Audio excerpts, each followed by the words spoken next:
شرح السنہ میں ایک روایت موجود ہے، حضرت ابو ہریرہ رضی اللہ عنہ روایت کرتے ہیں،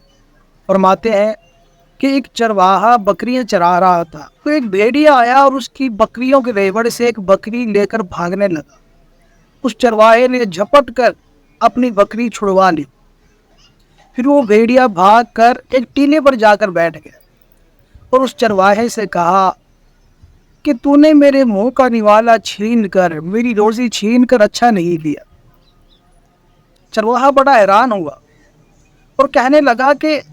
ایک بھیڑیا آدمیوں کی طرح باتیں کر رہا ہے، بڑی تعجب کی بات ہے،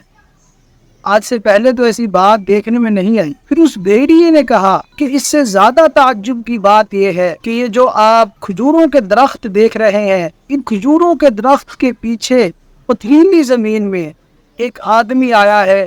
جو اگلی پچھلی باتوں کی خبر دیتا ہے، یعنی محمد رسول اللہ صلی اللہ علیہ وسلم۔ حضرت ابو ہریرہ رضی اللہ عنہ فرماتے ہیں کہ یہ چرواہا یہودی تھا اور حضور صلی اللہ علیہ وسلم کی خدمت میں حاضر ہو کر اس نے سارا قصہ سنایا۔ حضور صلی اللہ علیہ وسلم کے ہاتھ پر کلمہ پڑھا اور مسلمان ہو گیا۔ میرے دوستو، یہ میرے نبی کا معجزہ تھا کہ ایک بھیڑیے نے رسول اللہ صلی اللہ علیہ وسلم کی نبوت کی گواہی دی۔